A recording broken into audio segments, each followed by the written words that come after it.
분명히 안 된다고 말씀드려. 나 솔직히 지금 어머니랑 통화하면 싸울 것 같으니까 당신이 말씀 똑바로 드려. 알았지? 그렇습니다. 시어머니의 안부 문자부터 전복 선물까지 다 어머니의 계략이었습니다. 신우가 들어갈 집을 찾다가 돈도 안 들면서 안전한 곳이 저희 친정 원룸이라 생각하고 들어갈 생각을 하더라고요. 저는 신랑에게 절대 안 된다고 말씀드리라고 했습니다. 저희 원룸은 3천에 40을 받는 원룸이었고 엄마 아빠는 원룸 월세로 생활비를 충당하시는데 시댁에서 과연 월세를 제때 줄까? 절대 안 주실 사람들이기에 애초에 생각하기도 싫었습니다. 돈 문제로는 믿을 수가 없었어요. 몇 번이나 빌려드린 돈을 못 받기도 했습니다. 지금 당장 현금이 없으니 30만 원만 이체해줘. 혹은 결혼식장에 갈 때 엄마 이름으로 20만 원 같이 부조해라. 이체시켜줄게. 이런 식의 일들이 정말 많았거든요. 큰돈이 아니라 몇십만 원 정도라서 다시 달라 하기도 어중간한 금액이라 말은 못했어요. 사실 전 부모 자식 관계도 빌린 돈은 확실히 갚아야 한다는 주의였거든요. 저 또한 처음에 자취를 할 때 부모님들께 돈 빌렸어요. 하지만 3년 동안 적금 들어서 부모님께 빌린 돈 다 갚았습니다. 그리고 저희 시부모님은 신랑 월급에도 관심이 많으셨어요. 연말이면 성과금 얼마 나왔다고 기사 뜨는데요. 그럴 때마다 올해 성과금 얼마 나왔냐며 집에 보일러가 잘 안 되는데 보일러 교체해달라. 신우 또한 오빠 생일에도 그 흔한 케이크 한 번 사준 적 없으면서 자기 생일에는 명품백, 핸드폰 등 고가 제품을 사달라고 하던 사람들입니다. 그러다 보니 돈과 관련된 일을 만든다는 게 너무 싫었습니다. 받는 것만 당연하다고 생각하는 사람들이기 때문에 분명 문제가 생길 거라는 걸 알았습니다. 제 돈을 다 받고 계약서를 쓴다 하더라도 꺼려지는데 계약서도 없이 고작 3만 원 관리비만 내고 들어오겠다고 하니 얼마나 도둑놈 심보인가요? 제가 이렇게 울분을 토하는 게 당연한 거 아닌가요? 매일 사람은 배워야 한다, 상식이 있어야 한다고 당신의 배움을 자랑하는 시어머님의 배움과 상식은 어디로 갔을까요? 정말이지 이해가 안 되는 시댁 식구들입니다. 심지어 거기에 지금 비어있는 방도 없었습니다. 그냥 시부모님과 친정부모님이 만나는 자리도 불편하고 싫었어요. 하물며 돈 문제로 시댁과 친정이 얽히는 걸 바라지도 않았습니다. 저희 부모님은 갑의 입장인데 시댁 문제랑 얽히면 혹시나 딸에게 피해가 갈까봐 을의 입장처럼 하실 것 뻔한데 그런 모습을 보고 싶지도 않았습니다. 아마 신우 이사 핑계로 만나시면 또 시어머니는 자기네 집안의 학벌 자랑을 하실 거고 저희 부모님은 네 하시겠죠. 그런 모습 보기도 싫었어요. 자기 아들 잘났다고 자랑하는 시어머니 이야기를 듣고 계실 부모님을 생각하니 벌써부터 속상했습니다. 솔직히 부모님 도움 없이 두 분이서 열심히 벌어서 빌라 한 채 장만하신 거 저는 정말 자랑스럽게 생각하거든요. 물론 어릴 때 부모님들이 늘 바쁘셔서 여행을 다니면서 부유하게 자라진 못했지만 저에게는 늘 자랑스럽고 감사한 부모님인데 시부모님은 제가 돈을 아낄 때마다 늘 제가 어릴 때 힘들게 살아서 여유가 없다는 식으로 말씀하셨습니다. 친정을 늘 무시하는 시어머니가 이렇게 막무가내로 신우를 저희 친정 원룸에 이사시키겠다는 게 너무 싫었습니다. 저는 다시 한번 강조해서 신랑에게 말했습니다. 당신 선에서 강력하게 거절하고 돈을 마련한다 하더라도 시댁과 친정이 얽히면 결국 우리 부부만 중간에서 곤란해질 게 뻔한데 절대 안 된다 말씀드리라고요. 신랑은 속상한지 대답조차 하지 않더라고요. 신랑은 제가 한번 넘어가면 될 거를 문제를 크게 만든다는 식으로 생각하는 것 같았습니다. 신랑이 어머님에게 이야기를 전했는지 다음날 어머니는 바로 저에게 전화를 하셨더라고요. 너는 가족끼리 무슨 계약서니? 사돈처녀 한 명 더 받으시면 되지. 우리도 너희 부모님이 계시는 곳이니 안심도 되고 우리 막내 그 원룸에 보낼 테니 원룸방 하나 쓰게 해달라고 네가 부모님께 말씀드려. 다음 주에 이사 보낼 테니. 어머니, 그렇게 하시면 안 돼요. 요즘은 월세도 일일이 계약서 다 작성하고 들어옵니다. 법적으로 그렇게 하라고 정해졌어요. 나중에 문제 생길 수도 있어요.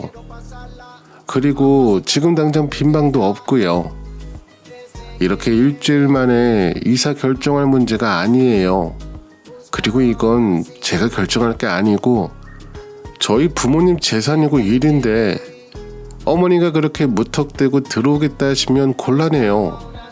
아니 남자애도 아니고 여자애라서 담배도 안 피우고 애가 한 번도 자취를 안 해봐서 지금 당장 나가겠다고 난린데 몇 달만 살게 해주면 되는데 그게 그렇게 어렵니?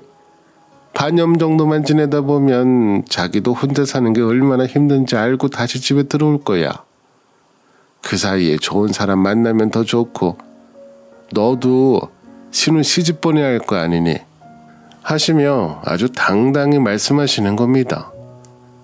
제가 신혼을 비록 1년 정도밖에 보지 않았지만 정말 더럽고 게으르다는 걸 뻔히 아는데 어머니는 그렇게 말씀하시더라고요. 자기 먹은 밥그릇 하나 치우지 않는 사람인데 원룸방을 어떻게 사용할지 뻔히 보였습니다. 저희 신랑이 자기 동생이 제 밥만큼만 부지런하면 벌써 공무원 시험 붙었고 시집까지 갔을 거라면서 신우는 평생 설거지 한 번, 음식 한 번 먼저 하는 모습 보여준 적이 없다고 말했습니다. 저 또한 지난 1년간 명절에도 손 하나 까딱하지 않고 시어머니에게 뭐 먹고 싶다 말만 하지. 제사 준비를 할 때도 야채 손질조차 하지 않고 늘 소파에 누워서 TV만 보는 모습만 봤습니다. 그런데 여자라는 이유로 깨끗이 사용한다는 어머님 말은 절대 믿을 수가 없었어요. 저는 최대한 좋은 말로 안 된다고 말씀드렸습니다. 어머니 이러시면 안 되고요.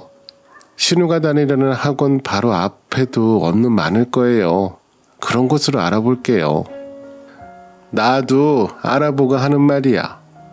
너는 신우가 간다 하면 무조건 해줄 방법을 찾아봐야지. 왜 안 된다고만 하니?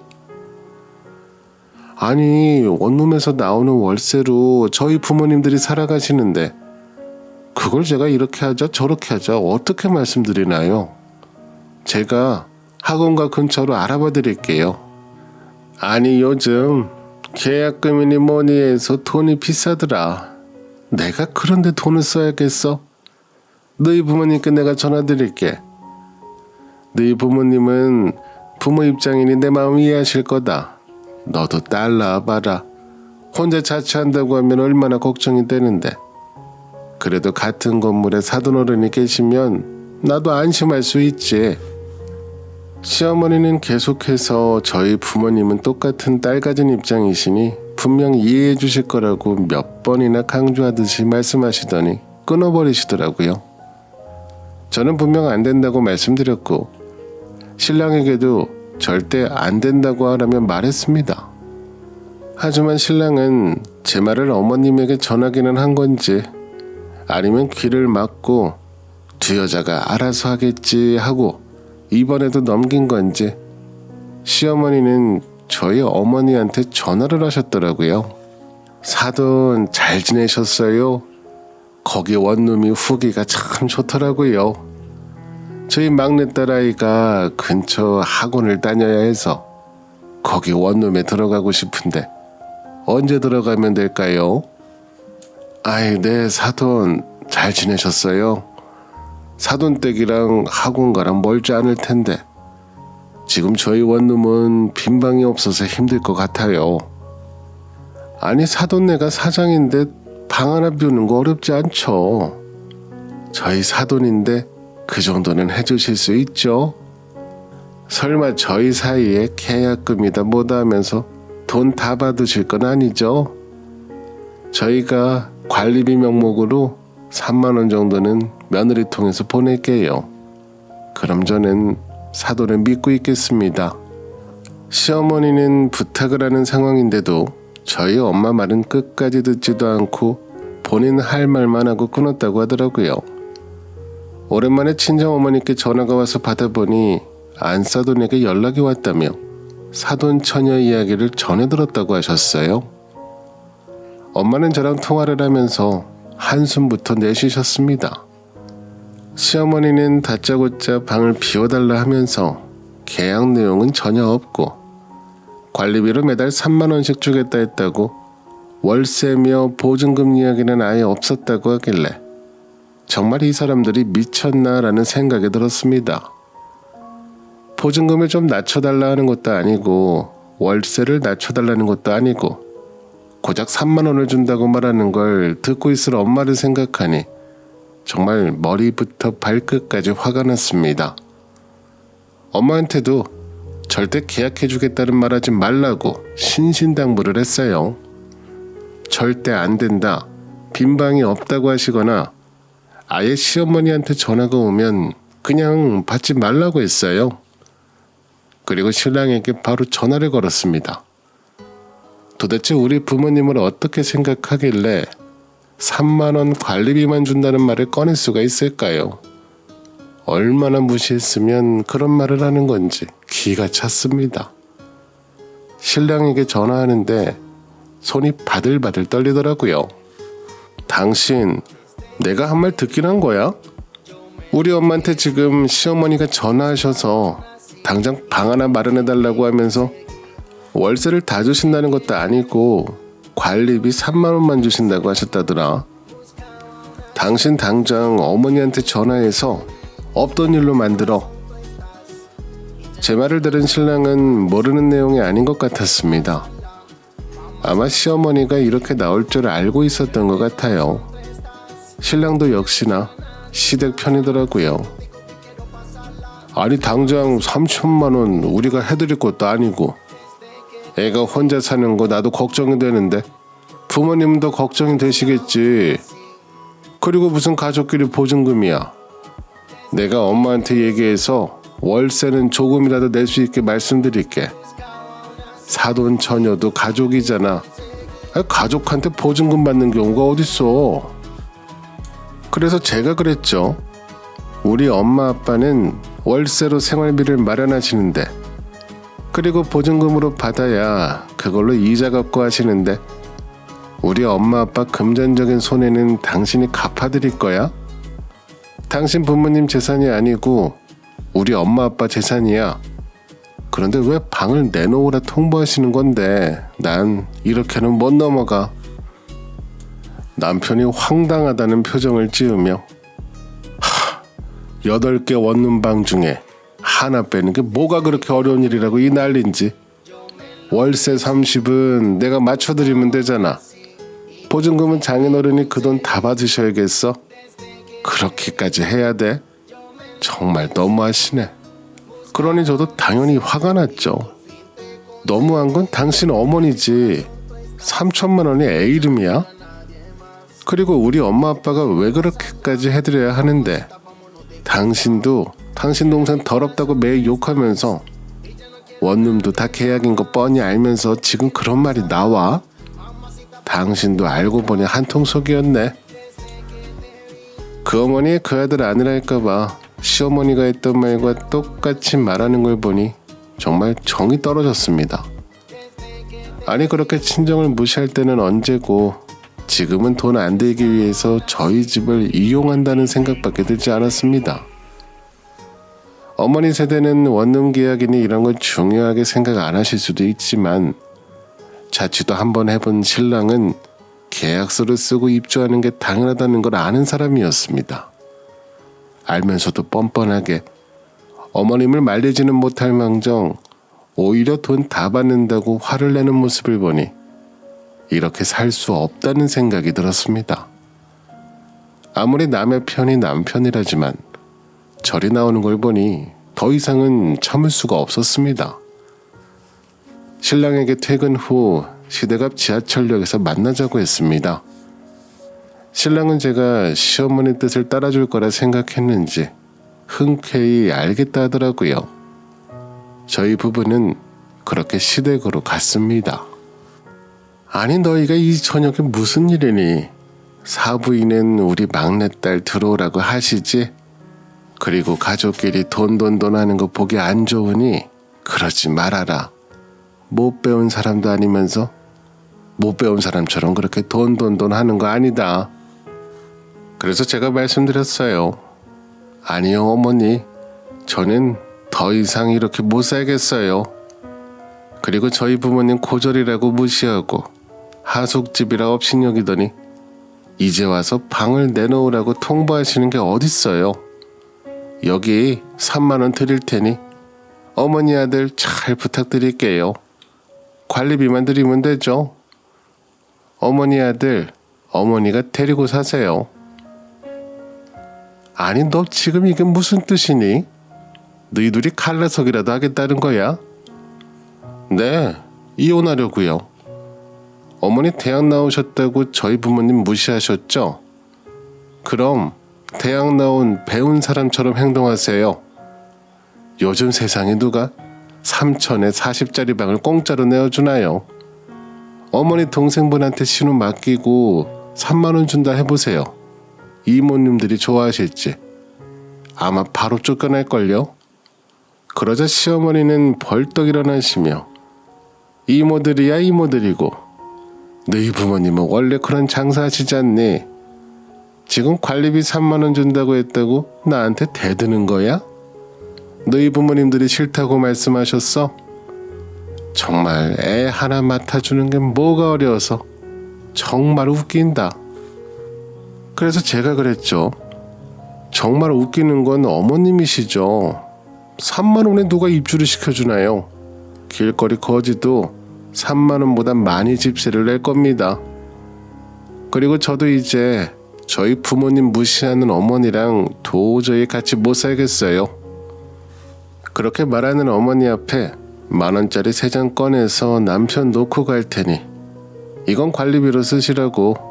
저는 이런 사람들이랑 더 이상 가족하기 싫다고 말씀드렸습니다. 사람 무시할 땐 언제고 자기들 필요하니 이용해 먹으려고 하는 사람들 저 또한 이제 필요 없다고 말하니 신랑은 미안해하는 게 아니라 오히려 시부모님께 큰 소리 친다고 저에게 뭐라 하더라고요. 그러면서 친정부모님 원룸 한 채 있다고 지금 유세를 떨어? 야, 지금 네가 무슨 짓 하는 줄 알고 하는 거야? 이대로 이혼할 거야? 돈 때문에 지금 온 집안 시끄럽게 만들어야겠어? 그 모습을 보고 제가 바로 그랬죠. 당신은 그렇게 어머니 편만 들어. 남편은 남의 편이라고 하더니 틀린 말이 아니었네. 그렇게 돈 하는 게 아니라 평소 당신 어머니가 우리 엄마한테 하숙집이라며 청소를 해주냐며 밥은 해주냐며 무시할 땐 언제고 지금도 전화와서 부탁하는 게 아니잖아. 통보하시는 거잖아. 저는 어이가 없어서 더 이상 말을 섞기가 싫었습니다. 저보고 예의가 없다면서 시어른들 앞에서 큰 소리를 치냐며 째려보는 신우도 꼴보기 싫었습니다. 34살 되도록 뭐 하나 스스로 해본 적 없는 신우의 비웃음도 참을 수 없었어요. 거기에 매번 친정을 무시하는 발언을 서슴없이 하는 시어머니는 정말 싫었어요. 그 중에서도 가장 싫은 건 이 순간에도 왜 집안을 시끄럽게 하냐며 귀찮은 듯이 말하는 신랑이었어요. 저는 그렇게 시댁을 나왔습니다. 집으로 돌아오는 길 지난달 시댁에서 받았던 수모들을 생각하니 속이 다 시원했습니다. 정말 게으른 신우도 시어머니도 고작 대학 나오지 않았다는 이유로 우리 부모님들이 무시하던 사람들이랑 이제 안 만난다고 생각하니 웃음이 나왔습니다. 제가 1년 동안 왜 참고 살았을까요? 무던하고 차분한 성격인 신랑이랑 결혼할 나이가 되었으니 결혼해야지 생각을 했고 당시 저에게 호감을 표했던 신랑이랑 40이 넘기기 전에 결혼하자는 아니란 생각으로 결혼을 결심한 과거의 제가 미웠습니다. 이제라도 제 인생을 바로잡고 싶었어요. 언제까지 당하기만 할 수는 없었고 평생 저런 시댁이랑 엮여서 인생 피곤하게 살고 싶지 않았어요. 저런 신우는 결국 오빠에게 빌부터 살 게 뻔히 눈에 보였습니다. 34살 동안 돈 한 번 벌어본 적이 없는 사람이었으니까요. 저는 염치 없는 사람과는 절대 상종도 하지 말아야 한다 생각을 했고요. 끝까지 자기 때문에 집안이 난리가 났는데 본인은 잘못이 없다는 마냥 웃고 있는 신우 얼굴을 보니 앞으로도 그쪽 사람들과 절대 엮이고 싶지 않네요. 저희 부부는 이혼 소송을 진행했습니다. 신랑 또한 변호사를 만나 정확한 재산 분할을 한 뒤 바로 이혼해 주더라고요. 처음 결혼 생활을 시작할 때 전세금 반반, 가구는 제가, 가전은 신랑이 했기 때문에 나누는 것도 어렵지 않았습니다. 처음에는 구질구질하게 잘 지내는지 문자도 하고 꼭 이렇게까지 해야겠냐며 술 먹고 찾아온 적도 있었습니다. 시어머니 또한 다시는 친정 집안을 무시하는 말을 하지 않을게 라고 전화도 오고 문자도 왔습니다. 하지만 저는 확고했습니다. 자기들밖에 모르는 시댁 식구들이랑 더 이상 얽히고 싶지 않았습니다. 그리고 끝까지 시어머니 편만 들었던 신랑을 용서할 수 없었고요. 솔직히 매번 친정 무시하는 발언을 할 때 한 번이라도 엄마 그런 말 하지 마세요. 우리 장인 장모님 정말 열심히 사신 분들입니다. 라고 한 번이라도 내 편을 들어줬으면 이혼까지 안 했을지도 모릅니다. 하지만 단 한 번도 그런 말 한 적이 없었어요. 언제나 본인 엄마 편이었죠. 아니면 본인은 관여하고 싶지 않아 했습니다. 모든 일을 귀찮다는 식으로 말했으니까요. 남편은 이혼 후 시댁으로 들어갔습니다. 막내딸 내보내려다가 아들이 집에 돌아온 꼴이 되었네요. 저는 이혼 후 친정 근처에 집을 얻어서 부모님 자주 뵈며 마음 편히 행복하게 지내는 중입니다. 처음에는 친정 부모님도 딸이 이혼하다니 안타까워하셨지만 지난 시간 동안 있었던 모든 일을 말씀드리자 둘 사이에 아이도 없으니 마음 추슬려서 다음번엔 너를 아껴주고 무조건 너의 편을 들어주는 남자를 만나라고 하시더라고요. 그러고는 잘했다고 하셨어요. 자기 자식만 소중한 줄 알고 며느리였던 저를 무시하던 시댁이랑 평생 부딪히며 살기엔 제가 너무 아깝다고 하시면서요. 혹시나 지금도 시댁 식구들이 친정 식구들을 무시하면서 친정 재산은 본인 재산인 마냥 생각하는 시댁이 있다면 어서 빨리 탈출하세요. 그런 사람들은 변하지 않더라고요. 제 긴 이야기 들어주셔서 감사합니다.